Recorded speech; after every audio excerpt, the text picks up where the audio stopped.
So ಗೆಳೆಯರೆ, ಯಾವಾಗಲಾದರೂ ನೀವು ಯೋಚನೆ ಮಾಡಿದ್ದೀರಾ ಈ ಚೀನಾವು LACಯಲ್ಲಿ ಅಂದರೆ ಲೈನ್ ಆಫ್ ಆಕ್ಚುಯಲ್ ಕಂಟ್ರೋಲಲ್ಲಿ ನಿರಂತರವಾಗಿ ಭಾರತೀಯ ಸೈನಿಕರಿಗೆ ಸವಾಲೆಸೆಯುತ್ತಿದ್ದು, ಒಂದು ವೇಳೆ ಭವಿಷ್ಯದಲ್ಲಿ ಇದು ಭಾರತೀಯ ಸೇನೆಯ ಎದುರು ನಿಂತರೆ ಅದರ ಪರಿಣಾಮ ಏನಾಗಬಹುದು ಅನ್ನೋದ್ರ ಬಗ್ಗೆ ನೀವು ಯೋಚನೆ ಮಾಡಿದ್ದೀರಾ? ಭವಿಷ್ಯದಲ್ಲಿ ಭಾರತ ಮತ್ತು ಚೀನಾ ಮಧ್ಯೆ ಆಗುವಂಥ ಯಾವುದೇ ಸಂಭಾವಿತ ಮಹಾಯುದ್ಧದ ಪರಿಣಾಮ ನಿಮ್ಮ ಮನಸ್ಸಿನಲ್ಲಿಯೂ ಕೂಡ ಪ್ರಶ್ನೆಗಳನ್ನು ಹುಟ್ಟಾಕುತ್ತಿದೆ. ಯಾಕಂದರೆ ಮೀಡಿಯಾಗಳು ಈ ಚೀನಾವು 20 ಲಕ್ಷಕ್ಕಿಂತಲೂ ಹೆಚ್ಚು ಸೈನಿಕರು, ರೋಬೋಟಿಕ್ ಟ್ಯಾಂಕ್, ಹೈಟೆಕ್ ಮಿಸೈಲ್ಸ್ಗಳು ಮತ್ತು ಆಧುನಿಕ ಯುದ್ಧ ವಿಮಾನಗಳನ್ನು ಹೊಂದಿರುವ ವಿಶ್ವದ 3ನೇ ಅತ್ಯಂತ ಶಕ್ತಿಶಾಲಿ ಸೈನ್ಯವನ್ನು ಹೊಂದಿದೆ ಅನ್ನೋದನ್ನು ನಮಗೆ ಹೇಳ್ತಾವೆ. ಆದರೆ ನಿಜವಾಗಿಯೂ ನಮಗೆ ಕಾಣುವಷ್ಟು ಇದು ಅಷ್ಟು ಪ್ರಭಾವಶಾಲಿಯಾಗಿದೆ. ಯಾಕಂದರೆ ಆನೆ ಕಾಣಿಸುವಂಥ ಹಲ್ಲುಗಳೇ ಬೇರೆ ಮತ್ತು ಆಹಾರ ಅಗೆಯುವಂಥ ಹಲ್ಲುಗಳೇ ಬೇರೆಯೇ ಇರ್ತದೆ. ಹಾಗೂ ಈ ಮಾತಿಗೆ ಚೀನಾದ ಸೈನ್ಯವು ಕೂಡ ಜೀವಂತ ಉದಾಹರಣೆಯಾಗಿದೆ. ಎತ್ತರಕ್ಕೆ ಹಾರುವ ಕ್ಷಿಪಣಿಗಳ ಸತ್ಯ, ಸೈನಿಕರ ಧೈರ್ಯದ ನೈಜತೆ ಹಾಗೂ ಭ್ರಷ್ಟಾಚಾರದಿಂದ ತುಂಬಿರುವ ಈ ಸೈನ್ಯವು ವಿಶ್ವದ ಮಹಾಶಕ್ತಿಯಾಗಲು ನಿಜವಾಗಿಯೂ ಯೋಗ್ಯವಾಗಿದೆ. ಸೊ ಗೆಳೆಯರೆ, ಇವತ್ತಿನ ಈ ವಿಡಿಯೋದಲ್ಲಿ ನಿಮಗೆ ನಾವು ಚೀನಾದ ಈ ಫೇಕ್ ಆರ್ಮಿಯ ನಿಜವಾದ ಬಣ್ಣವನ್ನು ತೋರಿಸಲಿದ್ದೇವೆ. ಅವರ ದೌರ್ಬಲ್ಯಗಳ ಆಘಾತಕಾರಿಗಳ ಪುರಾವೆಗಳನ್ನು ಕೂಡ ಬಹಿರಂಗಪಡಿಸಲಿದ್ದೇವೆ. ಹಾಗೂ 2025ರ ಈ ವರ್ಷದಲ್ಲಿ ಭಾರತ ಮತ್ತು ಚೀನಾದ ನಡುವಿನ ಈ ಶಕ್ತಿಯ ಬಗ್ಗೆನೂ ಕೂಡ ಕಂಪೇರ್ ಮಾಡಲಿದ್ದೇವೆ. ಆದರೆ ಗೆಳೆಯರೆ, ಈ ಇಂಟ್ರೆಸ್ಟಿಂಗ್ ಪ್ರಯಾಣವನ್ನು ನಾವು ಪ್ರಾರಂಭಿಸುವ ಮುಂಚೆ ನಮ್ಮ ಭಾರತೀಯ ಸೇನೆಯ ಬಗ್ಗೆ ನೀವು ಹೆಮ್ಮೆ ಪಡ್ತಾ ಇದ್ರೆ ವಿಡಿಯೋವನ್ನು ಲೈಕ್ ಮಾಡುತ್ತಾ ಕಮೆಂಟ್ ಬಾಕ್ಸಲ್ಲಿ ಜೈ ಹಿಂದ್ ಅಂತ ಬರೆಯುವುದನ್ನು ಮರೆಯದಿರಿ. ಸೊ ಗೆಳೆಯರೆ, ಇಡೀ ಪ್ರಪಂಚದ ಮುಂದೆ ಭಾರತೀಯ ಸೇನೆಯನ್ನು ಅವಮಾನಿಸುವ ಸಲುವಾಗಿ ಚೀನಾ ಇವತ್ತಿಗೂ 1962ರ ಇಂಡೋ ಚೀನಾ ಯುದ್ಧದಲ್ಲಿ ಭಾರತವನ್ನು ನಾವು ಸೋಲಿಸಿದ್ದೇವೆ ಅನ್ನೋದನ್ನು ಹೇಳಿಕೊಳ್ಳುತ್ತದೆ. ಆದರೆ ವಾಸ್ತವ ಬೇರೆಯೇ ಇದೆ. ಆ ಸಮಯದಲ್ಲಿ ಭಾರತವು ಸ್ವತಂತ್ರವಾಗಿ ಕೇವಲ 15 ವರ್ಷಗಳಷ್ಟೇ ಆಗಿತ್ತು. ಆಗ ಅನೇಕ ದೇಶಗಳು ಭಾರತವನ್ನು ಬಡ ದೇಶ ಅಂತ ಪರಿಗಣಿಸ್ತಾ ಇದ್ರು. ಅವರು ನಮ್ಮೊಂದಿಗೆ ವೆಪನ್ ಡೀಲ್ ಮಾಡುವುದಕ್ಕಾಗಿ ಹಿಂದೇಟು ಹಾಕ್ತಾ ಇದ್ರು.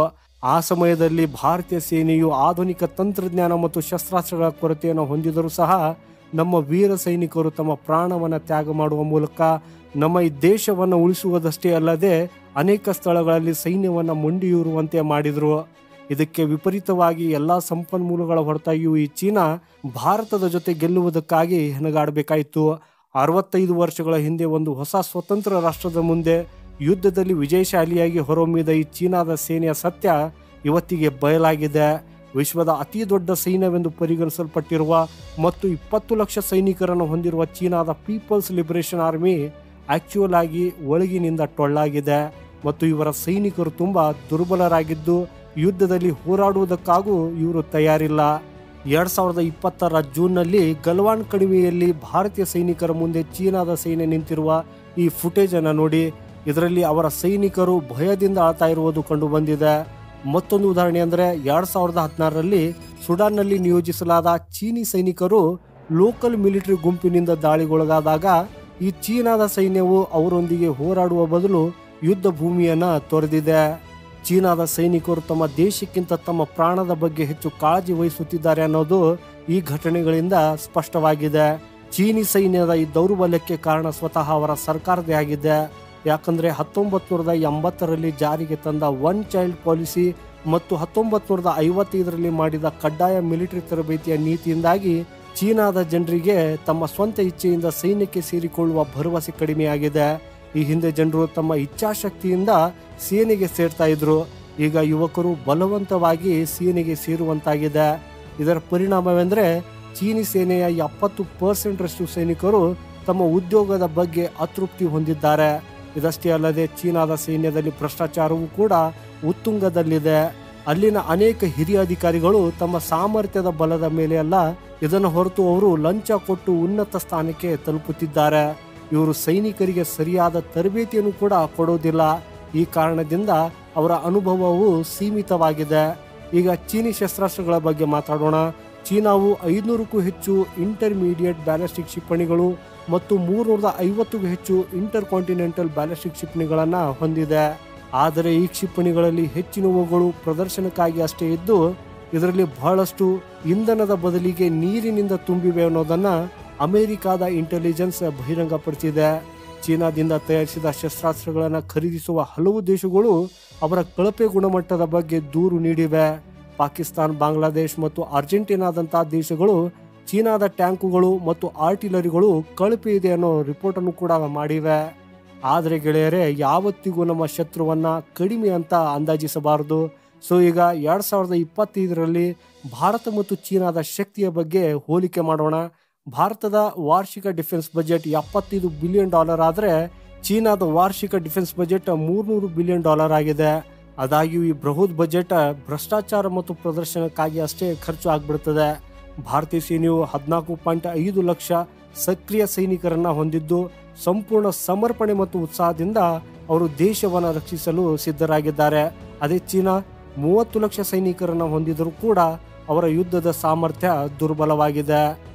ಲ್ಯಾಂಡ್ ಪವರ್ ಬಗ್ಗೆ ಹೇಳೋದಾದ್ರೆ ಭಾರತದ ಹತ್ತಿರ 4600 ಟ್ಯಾಂಕುಗಳು ಮತ್ತು 3200 ಆರ್ಟಿಲರಿಗಳು ಇದೆ. ಅದೇ ಚೀನಾವು 5000 ಟ್ಯಾಂಕುಗಳನ್ನು ಮತ್ತು 900 ಆರ್ಟಿಲರಿಯನ್ನ ಹೊಂದಿದೆ. ಗ್ಲೋಬಲ್ ಫೈರ್ ಪವರ್ ಇಂಡೆಕ್ಸ್ನ ಪ್ರಕಾರ ಭಾರತವು 1,51,248 ಮಿಲಿಟರಿ ವೆಹಿಕಲ್ಸ್ಗಳನ್ನು ಹೊಂದಿದ್ದು ಈ ಚೀನಾದ ಹತ್ತಿರ 1,74,300 ಮಿಲಿಟರಿ ವೆಹಿಕಲ್ಸ್ಗಳಿದೆ. ಸದ್ಯಕ್ಕೆ ಭಾರತವು 960 ಮೊಬೈಲ್ ರಾಕೆಟ್ ಆರ್ಟಿಲರಿಗಳನ್ನು ಹೊಂದಿದೆ. ಆದರೆ ಚೀನಾ ಈ ವಿಷಯದಲ್ಲಿ ಬಹಳ ಮುಂದಿದ್ದು ಅದು 3,100 ರಾಕೆಟ್ ಆರ್ಟಿಲರಿಗಳನ್ನು ಹೊಂದಿದೆ.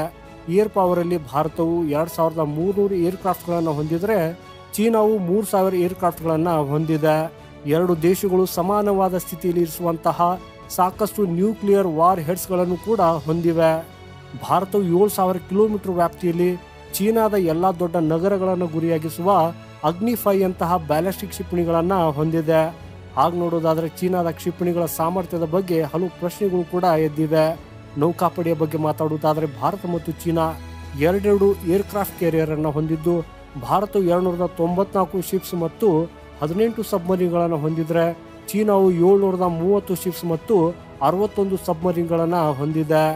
ಆದಾಗ್ಯೂ ಸೌತ್ ಚೀನಾ ಸಮುದ್ರದಲ್ಲಿ ಅಮೆರಿಕ ಮತ್ತು ರಷ್ಯಾಗಳ ಕಣ್ಗಾವಲು ಕಾರಣ ಅಲ್ಲಿ ಚೀನಾದ ನೌಕಾಪಡೆಯು ಬಹಿರಂಗವಾಗಿ ಕಾರ್ಯನಿರ್ವಹಿಸಲು ಕಷ್ಟಕರವಾಗಿದೆ. ಗೆಳೆಯರೇ, ಚೀನಾ ತನ್ನ ಶಸ್ತ್ರಾಸ್ತ್ರಗಳು ಮತ್ತು ಮಿಲಿಟರಿ ಶಕ್ತಿಯ ಬಗ್ಗೆ ನಮ್ಮ ಶಕ್ತಿ ಹಾಗಿದೆ ಹೀಗಿದೆ ಅಂತ ಪ್ರಪಂಚದ ಮುಂದೆ ಎಷ್ಟೇ ಹೇಳಿಕೊಂಡು ಹೆಮ್ಮೆ ಪಟ್ಟರೂ ಭಾರತೀಯ ಸೇನೆಯ ಧೈರ್ಯ, ಸಮರ್ಪಣೆ ಮತ್ತು ಉತ್ಸಾಹವು ನಮ್ಮ ಶತ್ರುಗಳನ್ನು ಪ್ರತಿ ಸವಾಲಿನಲ್ಲೂ ಹಿಂದಾಕ್ತದೆ. ಸೊ ಗೆಳೆಯರೆ, ನಿಮಗೂ ಕೂಡ ಭಾರತೀಯ ಸೇನೆಯ ಮೇಲೆ ಹೆಮ್ಮೆ ಇದ್ದರೆ ಕಮೆಂಟ್ ಬಾಕ್ಸಲ್ಲಿ ಜೈ ಹಿಂದ್ ಅಂತ ಖಂಡಿತ ಬರೆಯಿರಿ. ಈ ವಿಡಿಯೋ ನಿಮಗೆ ಇಷ್ಟವಾದರೆ ಇದನ್ನು ಲೈಕ್ ಮಾಡಿ, ಶೇರ್ ಮಾಡಿ. ಈ ರೀತಿಯ ಇನ್ಫಾರ್ಮೇಟಿವ್ ವಿಡಿಯೋಗಾಗಿ ನಮ್ಮ ಚಾನೆಲ್ ಸಬ್ಸ್ಕ್ರೈಬ್ ಮಾಡೋದನ್ನು ಮರೆಯದಿರಿ. ಸಿಗೋಣ ಮುಂದಿನ ಮತ್ತೊಂದು ಇಂಟ್ರೆಸ್ಟಿಂಗ್ ವಿಡಿಯೋದೊಂದಿಗೆ. ವಂದೇ ಮಾತರಂ. ಭಾರತ್ ಮಾತಾ ಕಿ ಜೈ.